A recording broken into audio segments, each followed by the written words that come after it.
Hello students, आपका हमारे channel notes चर्चा पर स्वागत है। अगर आप बीए प्रोग्राम थर्ड सेमेस्टर के स्टूडेंट हैं और आपके पास हिस्ट्री सब्जेक्ट है तो ये वीडियो आपके लिए काफ़ी यूज़फुल रहेगी। तो बिना किसी देरी के आज की वीडियो स्टार्ट करते हैं। तो आज हम भारत का इतिहास 1200 से 1550 की यूनिट 1 का मोस्ट इम्पॉर्टेंट टॉपिक एकता प्रणाली को समझेंगे, जिसे एकता सिस्टम भी कहते हैं। तो बिना किसी देरी के वीडियो को स्टार्ट करते हैं। एकता प्रणाली को जानने से पहले हम समझेंगे कि एकता प्रणाली आरंभ कब हुई थी। जो एकता प्रणाली थी वो भारत में मध्यकाल के दौरान दिल्ली के सुल्तानों द्वारा स्टार्ट की गई थी। मतलब दिल्ली के सुल्तानों ने इसे स्टार्ट किया था। यह एक प्रशासनिक प्रणाली थी जिसका उद्देश्य था भू क्षेत्रों से राजस्व एकत्रित करना। मतलब कि जो ये प्रणाली थी ना पूरी एकता वाली, ये ना वहाँ के प्रशासन से बिल्कुल रिलेट करती थी, बिल्कुल कनेक्टेड थी। और इसका जो उद्देश्य था, मोटिव बन जाता, वो ये था कि जो जितने भी भू क्षेत्र थे ना, भूमि के जितने भी क्षेत्र बांटे गए थे, उनसे जो राजस्व है, जो इनकम आती है, उसे कलेक्ट करना। चलो एकता प्रणाली को बहुत इजी वे में समझते हैं, बस 2 मिनट में। जो एकता प्रणाली है उसमें जो एकता होती है, एकता का मतलब होता है भूमि का क्षेत्र, मतलब भूमि का कोई टुकड़ा। जब मध्यकाल के दौरान जब सल्तनत काल चल रहा था ना, तो उस टाइम पे जितना भी प्रशासन होता है, मतलब एडमिनिस्ट्रेशन जो होता था, उस टाइम पे जितने भी अधिकारी होते थे उस प्रशासन के, उन लोगों को सैलरी नहीं दी जाती थी। जो आज के टाइम पे जैसे उन काम के बदले सैलरी दी जाती है, वो जितनी भी सेवा करते थे या काम करते थे उसके बदले में उन्हें सैलरी नहीं मिलती थी। उसके बदले में उन्हें ऐसा होता था कि उन्हें ना भूमि का एक क्षेत्र दे दिया जाता था, मतलब भूमि का एक टुकड़ा दे दिया जाता था। और उन्हें ना ये अधिकार दिए जाते थे कि वो जो भूमि का टुकड़ा है, मतलब जो भी भूमि का क्षेत्र है, उस क्षेत्र से जितनी भी इनकम होगी ना, जितना भी राजस्व आएगा आए, उसे वो एकत्रित करें, जो कि उन्हें उनकी सैलरी के बदले दी जाती थी, मतलब नगद वेतन के बदले दी जाती थी। अब आपको ये वाला पॉइंट क्लैरिफाई हो जाएगा कि नगद वेतन के स्थान पर तनख्वाह के रूप में भूमि का क्षेत्र या भूमि का टुकड़ा देना। अधिकारियों को धन मतलब पैसे के स्थान पर जो उनकी सैलरी थी, तनख्वाह के रूप में उन्हें भूमि का क्षेत्र दिया जाता था। पैसे नहीं दिए जाते थे, भूमि का क्षेत्र दे दिया जाता था सैलरी के रूप में। उस टाइम पर जो दिल्ली सल्तनत थी उसमें दिन प्रतिदिन मतलब हर रोज़ नए राज्यों का उदय होने लग गया था, जिसके कारण जो दिल्ली सल्तनत थी उसका काफ़ी विस्तार हो गया था। वो काफ़ी ना व्यापक बड़ी हो गई थी। तो दिल्ली सल्तनत इतनी बड़ी हो गई थी, मतलब उसका इतना विस्तार हो गया था ना कि किसी एक शासक मतलब किसी एक सुल्तान का उस पर शासन करना मुमकिन नहीं था, बिल्कुल असंभव हो गया था ये चीज़। तो उस टाइम पर जो इल्तुतमिश थे, उन्होंने दिल्ली साम्राज्य को कई छोटे छोटे क्षेत्रों में विभाजित कर दिया। जो इल्तुतमिश थे उन्होंने क्या करा, जो साम्राज्य है पूरा उसे कई क्षेत्रों में विभाजित कर दिया, ताकि ना प्रशासन पर शासन करना आसान हो जाए। और जो ये क्षेत्र थे ना, इन्हें ही एकता कहा जाता है। और इन क्षेत्रों पे जो शासन करते हैं उन्हें इक़्तिदार कहा जाता है। इल्तुतमिश ने एकता प्रणाली आरंभ की, मतलब उन्होंने ही इसे स्टार्ट किया था। भारत में मोहम्मद गौरी द्वारा कुतुबुद्दीन ऐबक, यहाँ पर मिसप्रिंट हुआ है, यहाँ पर कुतुबुद्दीन ऐबक आएगा, मैंने गलती से यहाँ पर कुतुबुद्दीन लिख दिया है, तो आप ठीक कर लेना। ऐबक को हांसी, जो कि हरियाणा का कोई क्षेत्र था, उसे एकता के रूप में दिया गया था, जो कि पहली एकता भी थी। इल्तुतमिश ने प्रशासनिक रूप से एकता की स्थापना की। जो इल्तुतमिश थे उन्होंने ही ना एक प्रशासन के रूप में, मतलब एडमिनिस्ट्रेशन के रूप में एकता की स्थापना की थी, वही उसके संस्थापक थे। इल्तुतमिश एकता प्रणाली के संस्थापक थे। अब हम एकता प्रणाली के उद्देश्य, मतलब जो उसके मोटिव्स रहे थे, उसे समझते हैं। पहला मोटिव यह है कि दूरस्थ क्षेत्र, मतलब जो दूर के भी क्षेत्र हैं, राज्य से जो दूर के क्षेत्र हैं, वो से भी भू राजस्व प्राप्त करना तथा दूरस्थ क्षेत्रों पर भी प्रभावी नियंत्रण रखना।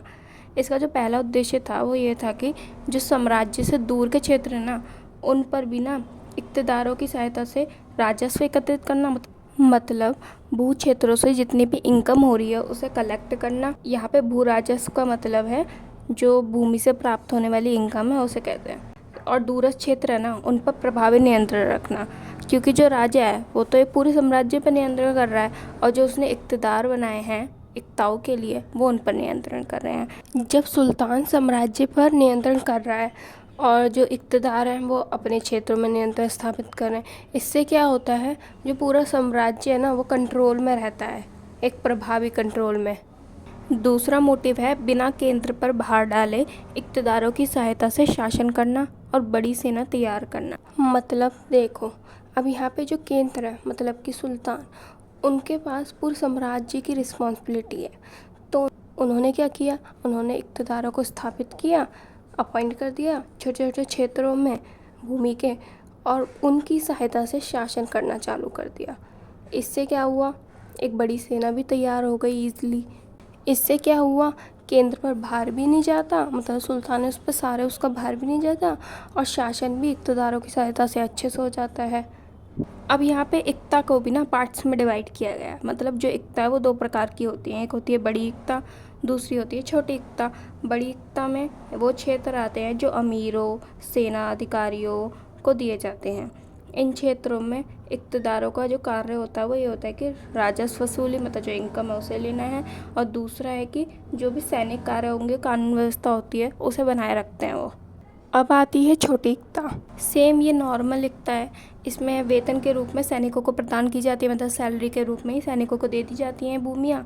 और इसमें जो इक़्तिदारों का कार्य होता है कि वो सिर्फ राजस्व वसूली करते हैं। अब हम इसके परिणामों को समझेंगे।